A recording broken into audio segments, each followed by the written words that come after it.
प्रिय दोस्तों, क्या आपने कभी उस शेर की कहानी सुनी है जिसकी दहाड़ ने करबला के मैदान में यजीदी फौज को हिला दिया था?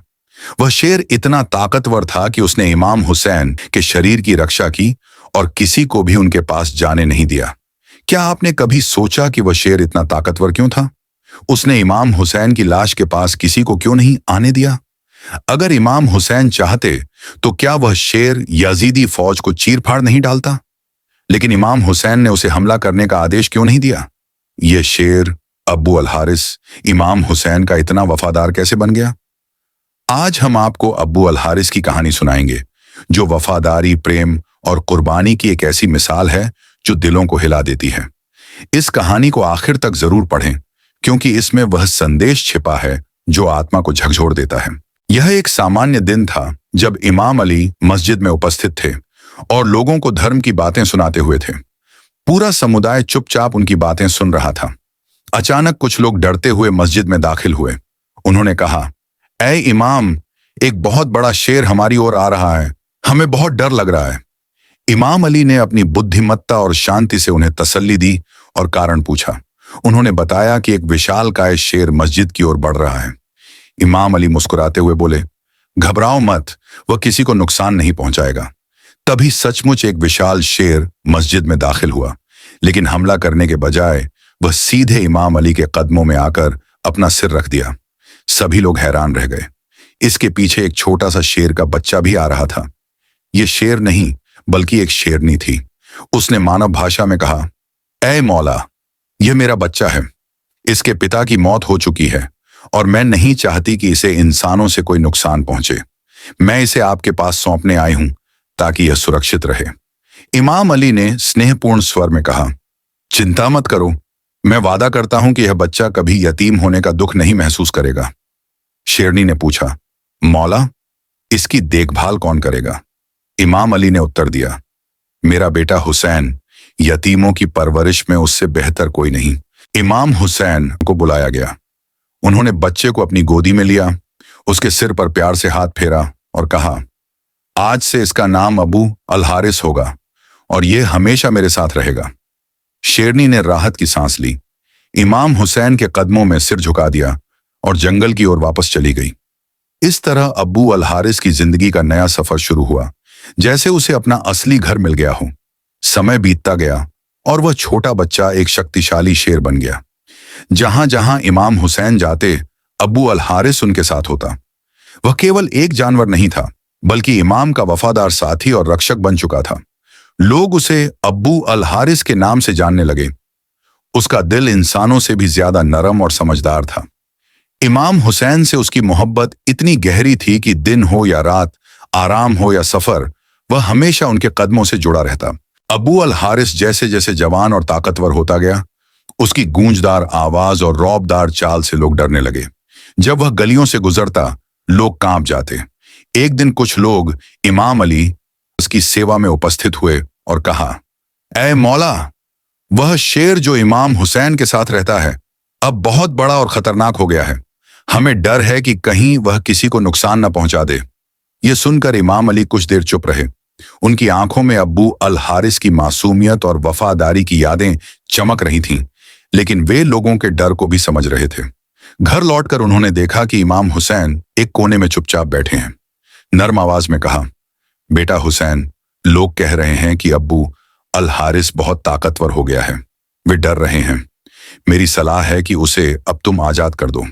इमाम हुसैन की आंखों में आंसू आ गए। उन्होंने सिर झुका लिया और नरम लहजे में कहा, जी बाबा जी, आपका हुक्म, लेकिन बस आज का दिन गुजरने दीजिए, कल वह आपको दिखाई नहीं देगा। इमाम अली ने पूछा, बेटा, आज के दिन में क्या खास बात है? इमाम हुसैन ने शाम की ओर नजरें दौड़ाते हुए कहा, बाबा जी, शाम हो चुकी है। यह वक्त किसी को घर से निकालने का नहीं, बल्कि शरण देने और डर से बचाने का है। इमाम अली ने अपने बेटे को अपने सीने से लगा लिया। उनकी चुप्पी में वह सब कुछ था जो शब्दों से भी आगे होता है। अगले दिन सुबह तन्हा नमाज अदा करने के बाद इमाम हुसैन ने हमेशा की तरह अब्बू अल हारिस के लिए खाना तैयार किया। शेर ने असामान्य स्थिति को भांपते हुए पूछा, मौला, क्या सब कुछ ठीक है? इमाम हुसैन उसके पास बैठे और नर्म आवाज में पूरी बात बताई। अब्बू अल हारिस की आंखों में ऐसी खामोशी छा गई जो दिल को छेद देती थी। कुछ पल बाद उसने सिर झुकाकर कहा, ठीक है मौला, मैं चला जाऊंगा, लेकिन मेरी एक विनती है। इमाम हुसैन ने पूछा, क्या विनती है? अब्बू अल हारिस ने नम आंखों से कहा, मुझे जीवन में एक बार फिर आपसे मिलने की अनुमति दीजिए। इमाम हुसैन ने आसमान की ओर देखा और कहा, याद रखना अब्बू अल हारिस, वह दिन होगा 10वां मुहर्रम सन 61 हिजरी, जगह होगी करबला का मैदान, एक टीले के पास।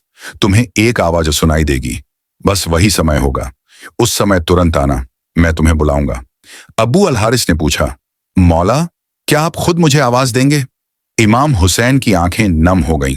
उन्होंने धीरे से कहा, नहीं अब्बू अल हारिस। शेर ने फिर पूछा, तो क्या आपके भाई अब्बास मुझे बुलाएंगे? इमाम हुसैन के आंसू बहने लगे। वह चुप रहे, फिर गहरी सांस लेकर बोले, नहीं अब्बू अल हारिस, हमारी खादिमा बीबी फिजा तुम्हें आवाज देंगी। इमाम हुसैन ने हिदायत दी, नैनवा के पास एक जंगल है, उसका राजा मर चुका है, तुम वहां जाकर जंगल की रक्षा करना। अब्बू अल हारिस ने सिर झुकाया, मौला के कदमों को छुआ और नैनवा की ओर रवाना हो गया। वक्त गुजरा और अशूरा का दिन आ पहुंचा। करबला के मैदान पर अजीब सी खामोशी छाई थी, लेकिन इस खामोशी के पीछे एक तूफान छुपा था।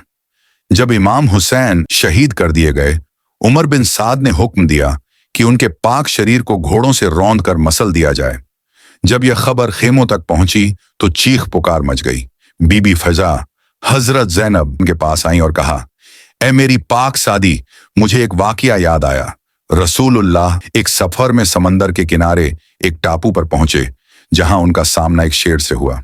उन्होंने कहा कि वे मोहम्मद के साथी हैं, तो शेर ने उन्हें नुकसान पहुंचाने के बजाय रास्ता दिखाया। एक शेर है अब्बू अल हारिस, जिसे इमाम हुसैन ने बचपन में पाला और मोहब्बत दी। अगर आप इजाजत दें तो मैं उसे बुला लूं ताकि वह यजीदी फौज के इरादों को नाकाम कर दे। हजरत जैनब ने चुपचाप सिर हिलाया और इजाजत दे दी।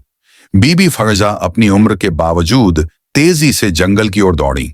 उनकी जबान पर एक ही नाम था, अब्बू अल हारिस। उन्होंने ऊंची आवाज में पुकारा, ए अब्बू अल हारिस, तुमसे तुम्हारे मौला ने वादा लिया था, आज वह दिन आ गया है। जंगल में हलचल मच गई, हवाएं साई साई करने लगीं, पेड़ झरने लगे और फिर अब्बू अल हारिस बिजली की तरह गरजते हुए निकल आया। बीबी फजा ने आंसुओं से भरी आवाज में कहा, अब्बू अल हारिस, क्या तुम जानते हो कि यजीदी क्या चाहते हैं? वे तुम्हारे मौला के शरीर को घोड़ों से रौंद कर मसलना चाहते हैं। अब्बू अल हारिस की आंखें गुस्से से लाल हो गईं। उसने जमीन पर पंजे मारे और ऐसी दहाड़ मारी कि यजीदी फौज कांप उठी। वह अब सिर्फ एक शेर नहीं था, बल्कि वफा और गैरत का प्रतीक बन चुका था। बीबी फिजा ने कहा, अब वक्त आ गया है, अब्बू अल हारिस, अपना वादा पूरा करो। वह बिजली की तरह करबला की तरफ दौड़ा। वहां मैदान में इमाम हुसैन का पाक शरीर अकेला पड़ा था। आसमान चुप, जमीन स्थिर और फरिश्ते रो रहे थे। अब्बू अल हारिस धीरे धीरे मौला के पास आया, जमीन पर बैठ गया और अपनी पेशानी उनके खून से रंग ली, जैसे वफा की मुहर अपने माथे पर थबत कर रहा हो। जब यजीदी फौज घोड़ों पर सवार होकर इमाम के शरीर को रौंदने आई तो उनकी नजरों ने एक हैरान करने वाला मंजर देखा।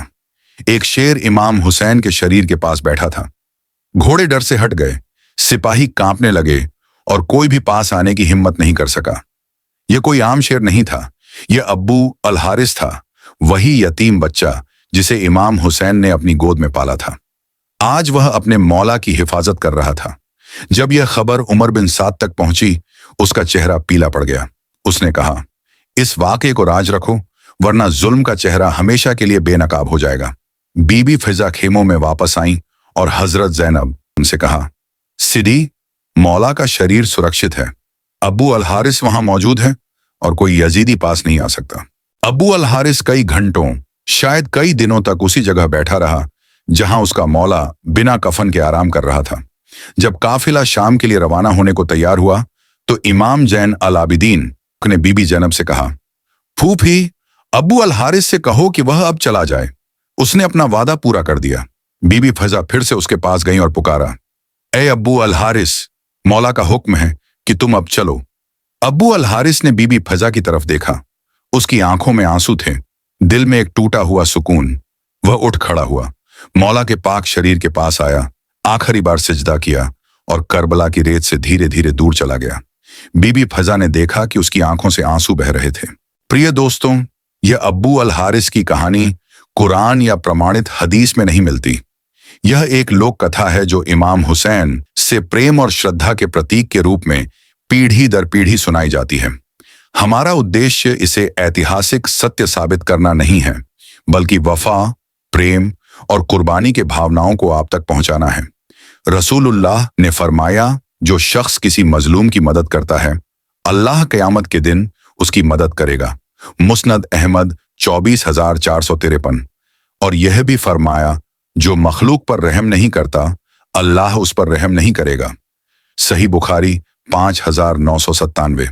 ये हदीस हमें सिखाती है कि हर मखलूक पर रहम ईमान की निशानी है, चाहे वह इंसान हो या जानवर।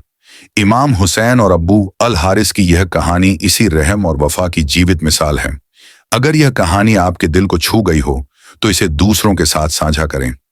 आइए हम इमाम हुसैन के प्रेम और कुर्बानी को अपनी जिंदगी में अपनाएं।